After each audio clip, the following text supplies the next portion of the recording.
Hello and welcome to Studio 22. I'm your host, Lane Milligan. On today's show, we have Oklahoma State University baseball commit and high school baseball standout Cody Milligan, along with his father, principal, and assistant baseball coach at Binger High School, Larry Milligan. Stay tuned as we take a look into the heart and soul of Binger High School athletics and talk a little baseball.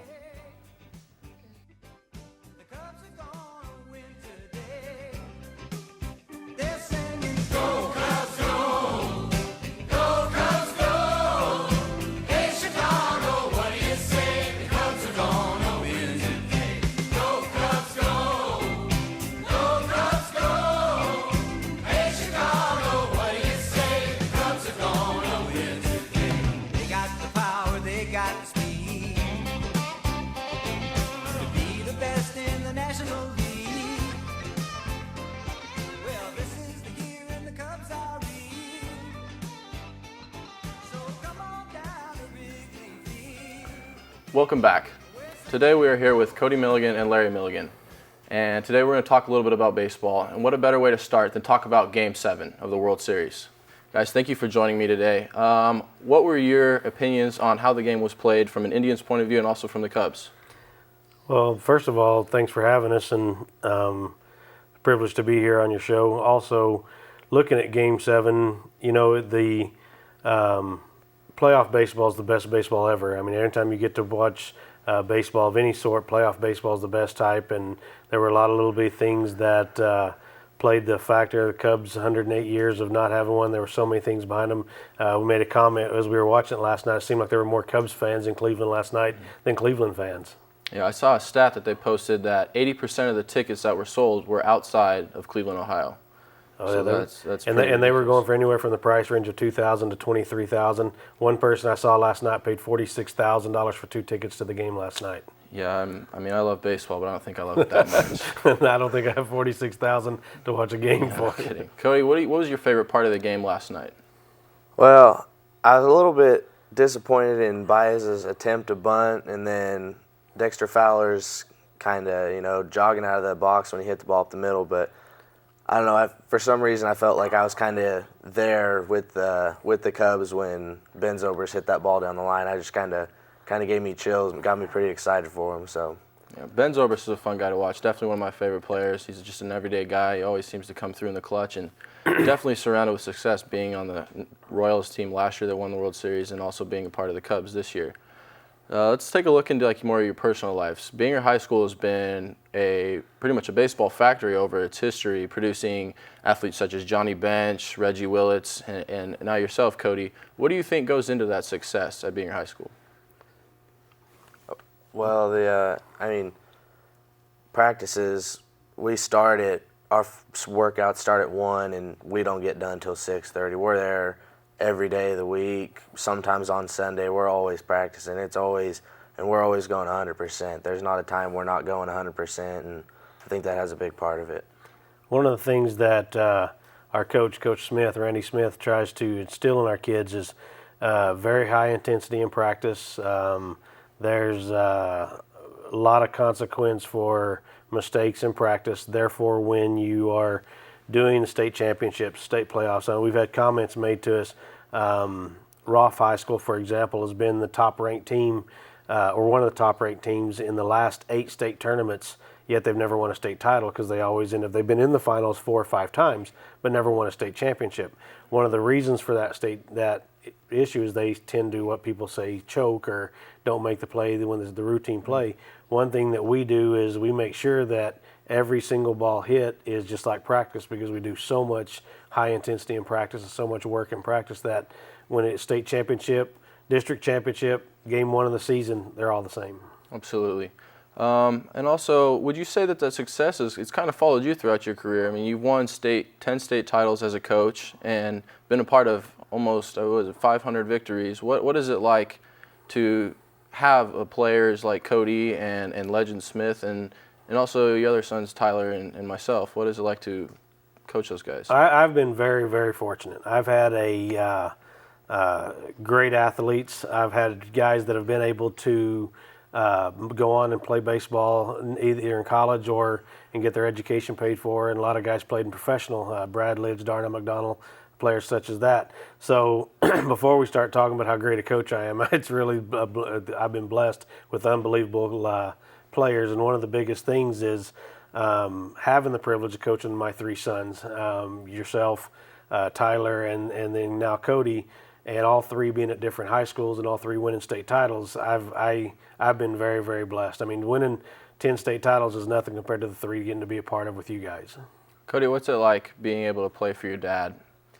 Well, sometimes it's a little difficult, and sometimes I just want to completely zone him out, but a lot of the time it's mostly, he's trying to do it to help me and get me better, even though sometimes I don't, take it that way. I like it. It's pretty fun being on the field with him. Well, I know that from the practices I've seen, it seems like Smith's a little harder on you than Dad is. So, it's nothing too bad you can't stand. All right, well, we're going to take a quick break, and when we come back, we'll talk a bit about Cody's commitment to the Oklahoma State. Thank you. Shot goes up. Demasone comes out of nowhere, and another block for OCU. This guy's on fire. This kid owns OCU's record in blocks not only on the court, but off the court as well. Earlier today, he was busy crashing the boards. Just a rebounding machine. Even cleaning up the glass, giving a whole new meaning to garbage time. Demasone, MVP on the court, and keeping Oklahoma beautiful off the court.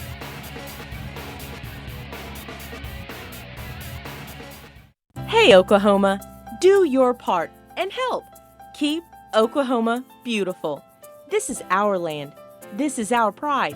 Our roadways that we travel, our lakes and parks that we love, our businesses that we build, our communities that we create. And that's why littering is not okay. This is Oklahoma, our land, our pride, and we must take care of it. So do your part and help. Keep Oklahoma beautiful.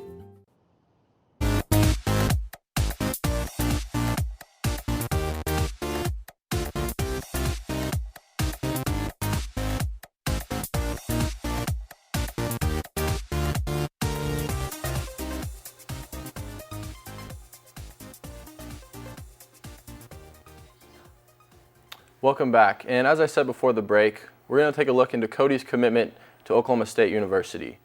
Cody, you had numerous interests from multiple schools, including Wichita State, Texas Tech, New Mexico, Oklahoma University, or University of Oklahoma, and University of Arkansas Little Rock. What was your deciding factor in choosing Oklahoma State over those schools? Well, I think being around the coaches, Coach Holliday and Coach Walton all the time, I went to a lot of camps with them and everything. I think being around them really helped me make my decision. Being around them it's a great experience. They're great people, and I like the way they do things down there. So it really helped me when they. It was a no-brainer when they offered me a scholarship. So do you think that their success in the recent years going to the postseason and being 3-4 games short of the World Series this last year, did that have anything to do with your decision?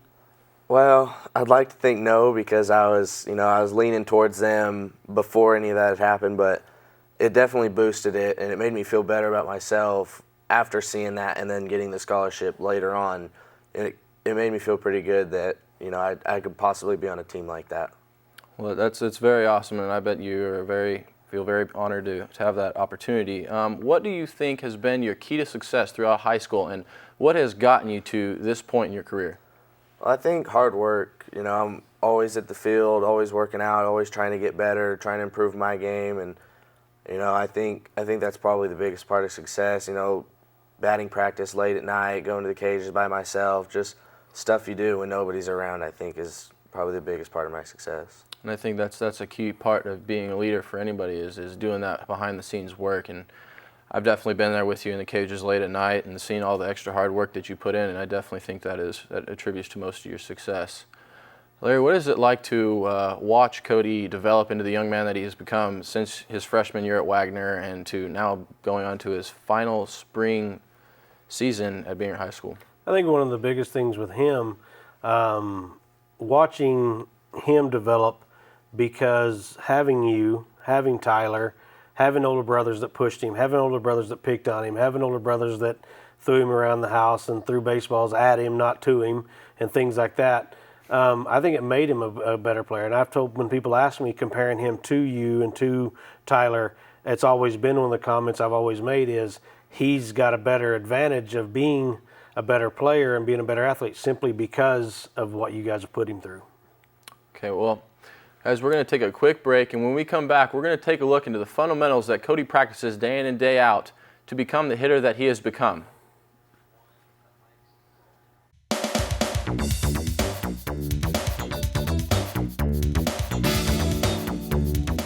You need to leave.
Oklahoma isn't your room.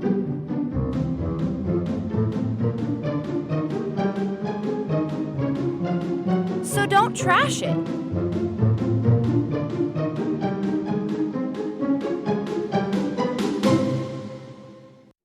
The Stars in retreat. The shot goes up. Devasane comes out of nowhere, and another block for OCU. This guy's on fire. This kid owns OCU's record in blocks not only on the court, but off the court as well. Earlier today, he was busy crashing the boards. Just a rebounding machine. Even cleaning up the glass, giving a whole new meaning to garbage time. Devasane, MVP on the court, and keeping Oklahoma beautiful off the court.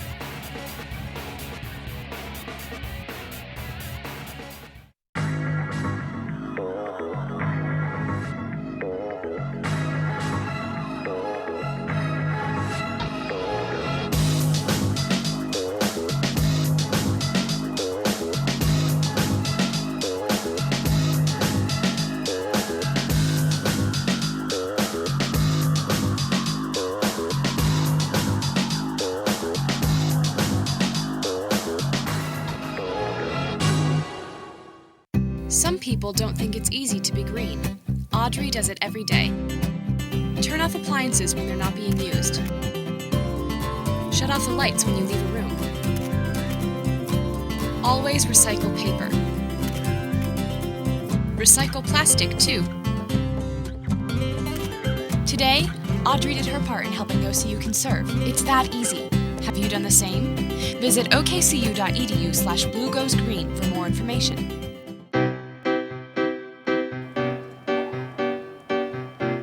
OCU is smart, fun, cute, driven, so busy, expressive, exciting.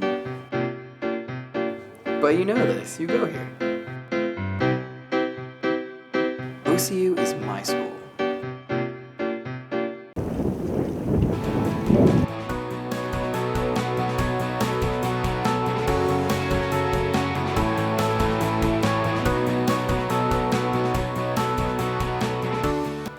Welcome back, and we're here now in the talent section of our show, and we're going to take a look at some of the drills that Cody's going to be showing us and some of the fundamentals that Larry's going to talk about that make Cody the hitter that he is today.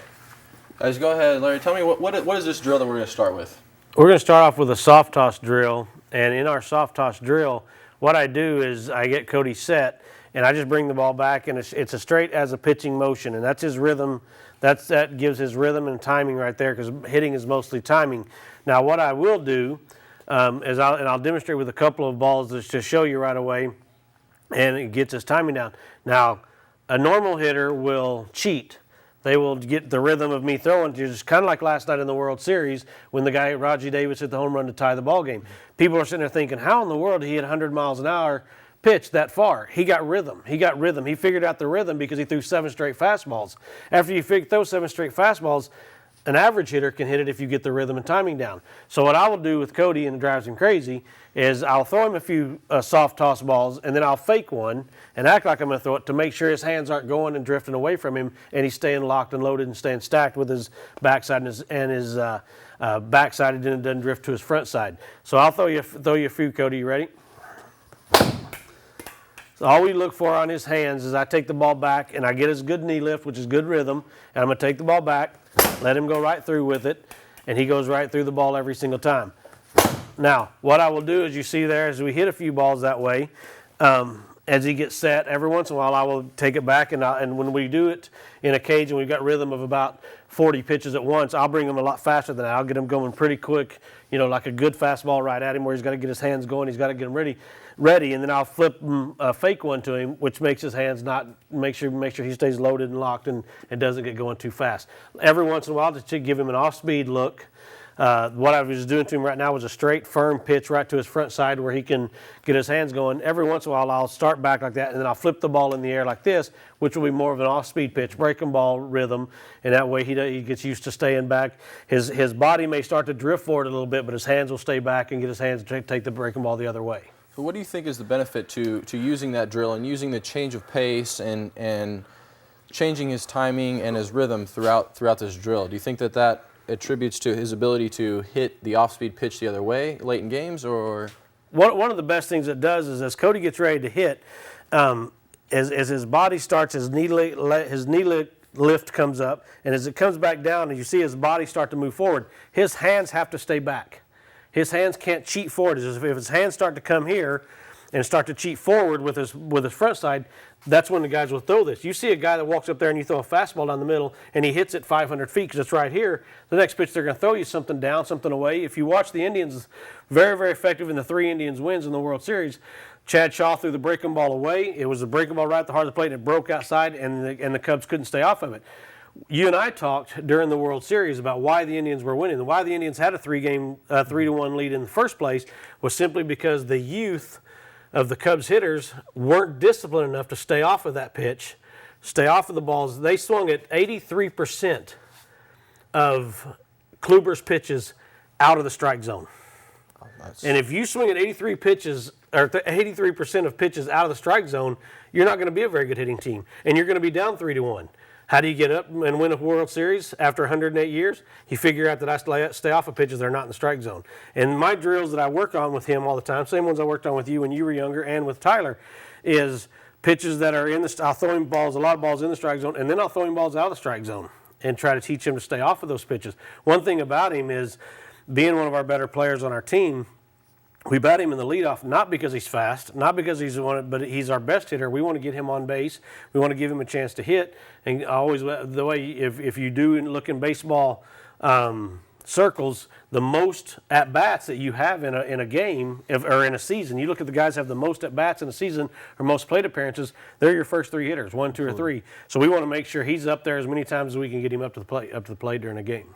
Absolutely. And looking at that and taking Cody, do you think that putting Kyle Schwarber in the 2 spot, Joe Maddon's move that was made at this beginning of the World Series, since Schwarber hadn't played since April 7th when he tore his ACL and everything else in his knee, how much do you think that affected everything that went into the game? I think one of the biggest things that happened with Schwarber is you sit here and you think, and as a baseball person, someone who's been around baseball for 50 years of my life, you think, man, baseball is a tough job. How do you sit out the whole season, 160 games, and walk right in and be that guy? Kyle, it's a testament, as Cody was talking about earlier, it's a testament to what Kyle Schwarber did when he wasn't on the field. Mm-hmm. It's a testament to what that kid did all the time that nobody saw. because Kyle Schwarber is a class person, class act, and very, very hard-working young man. He came back and was the performer, hit over 400 in the World Series, simply because he's that good of a player, but he also did that work in the offseason. Absolutely, and that goes into that work behind the scenes. All right, well, we're going to take a short break, and when we come back, we'll look into a couple more drills and other fundamentally challenging drills that Cody goes into day in and day out.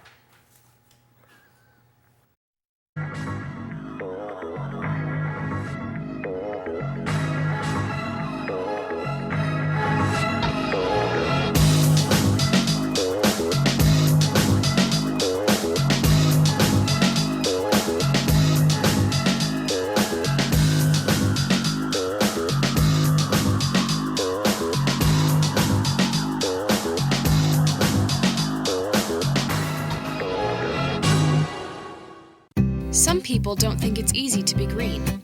Audrey does it every day. Turn off appliances when they're not being used. Shut off the lights when you leave a room. Always recycle paper.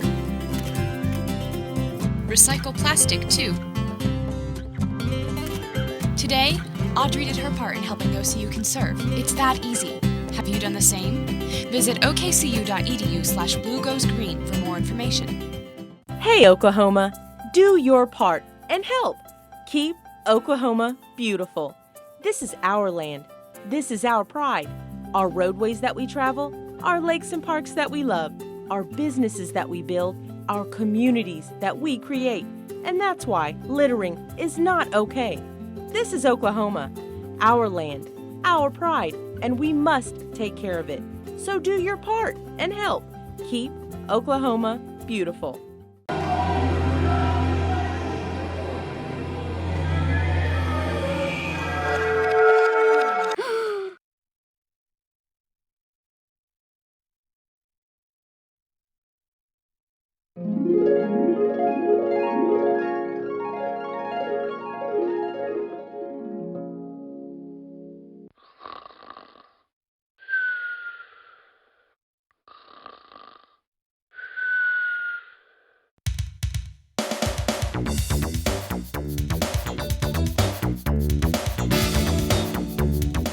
You need to leave.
Welcome back.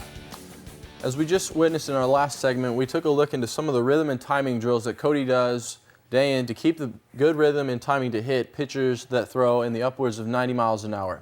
Now we're going to take a look at a off-speed hitting drill that keeps your rhythm slow and allows for you to let the ball travel. So Larry, would you go ahead and explain what we're going to do in this drill? Okay, what we do in this is, I talked about earlier, I do a soft toss drill where I take it back and I take it right to him, and that way it gives him the simulation of a fastball, something of that nature. I talked about how I flipped it up to give some kind of the look of a breaking ball. What I do this in a couple different ways. I will bounce them to him from in front of him. I can sit where I'm in front of him and I'll throw it to him and it'll bounce, and he has to stay back, see the bounce, react to the timing of the bounce. We can do it in a soft toss drill where I sit here and I'll just bounce the ball. You ready, Code? And I will bounce the ball and he just goes off of it that way. Now he has to stay back and watch it, because some of them will bounce up, some of them will bounce higher, some of them will bounce right to him, some of them bounce low like that one did, as I hit a bad spot on the ball. And so he's got to react to the ball. One of the biggest things that happens in baseball is, and I always talk about it, I've never been a fan of the pitching machine. The biggest reason I don't like the pitching machine is if you get the rhythm. Pitching machine is the same miles an hour right down the middle. Now, granted, a lot of the pitching machines nowadays, it may be anywhere in the world once the ball gets in there, just simply because of seams and different things like that. But if you can sit there, you can set the machine at 150 miles an hour, and if you can get the rhythm and timing down, you can hit it. And so to me, that doesn't show you what you need to do to be a good hitter. Sitting hitting off a machine, and I've had to deal with this a lot of times with young kids, and moms and dads will say, well, I took him to the cage the other day and it was set on 70 miles an hour and he hit it every single time. Well, yeah, if you walk up there and you can get your rhythm and timing down, you can set it on 90 miles an hour and hit it every single time. The problem is, because we're human and because we don't know what that guy's doing, rhythm and timing's tough. I don't know that he's throwing a fastball. I guess that he is a lot of times. I guess he's going to hit a breaking ball. Last night, Cody and I had fun because it was more of what they would do to set each other up and get the guy out or get the guy 0-2 or whatever the situation was. And I'd look at Cody and say, breaking ball away. And so we would kind of have our own little bets of whether or not it was going to be a breaking ball away, fastball in, things of that nature. So being able to know the game, know what is coming, know what is to expect. Cody's a hitter that's really, really good away. Drives the ball to opposite field very good. One of the things Oklahoma State likes about him is he's a gap-to-gap guy that can really run. Well, one of the biggest things that he has to work on, he doesn't like it inside. A lot like you didn't like it inside.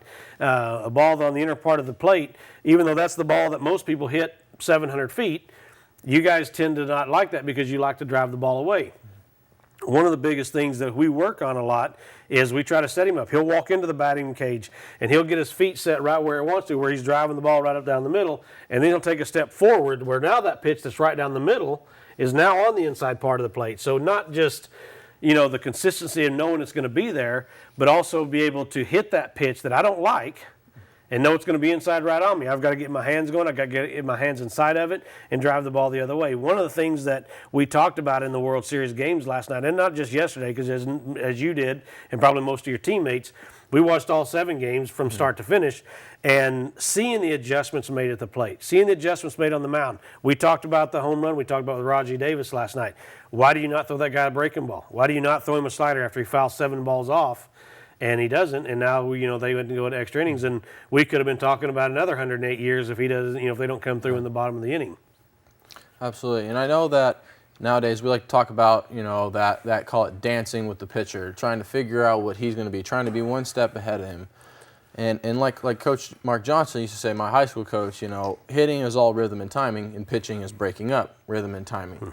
So what do you think that Cody can do day in and day out that allows him to keep that edge and have that step ahead on dancing with the pitcher? And one of the things is be a student of the game. He studies the game every single day. He spends a lot of time watching baseball games. I tell people all the time, if I could tell a parent who has a young child that wants to become a player, wants to be a player like Cody, like yourself, that plays at a high level of college, not just college baseball, but a high level. I consider OCU one of the best NAIA programs in America, and Oklahoma State's, of course, made their name for being one of the best programs in America. It's one of those situations where if you want to do it, be around it. Watch the game. Watch a game. Don't just sit there and watch what happens and be, hey, it's the Cubs in the World Series. Who's in the World Series? Who's on the mound? What are his tendencies? What does he try to do? When you talk about playing pro baseball, and those guys go, man, I can't wait I wish I had a job playing pro baseball, get paid millions of dollars. Those guys study probably harder than any student studies. They're watching videotape. They're watching film. They know every single pitch. Those guys knew what Corey Kluber threw to them every single at-bat they played the entire season, because they had to figure out how like we just talked about, what did he do to break up my rhythm and timing? Mm-hmm. Absolutely. Well, guys, I want to thank you all for joining me here on today's show. I had a great time, and I hope that we have been able to reach out and touch a couple minds of young players who watched our show. Thank you, guys, and we'll catch you next time on Studio 22. Buy me some peanuts and Cracker Jack. I don't care if I never get back. Let me root for the Cubs. If they don't win, it's a shame, for it's 1, 2, 3 strikes, you're out. That's the old ball game. Gets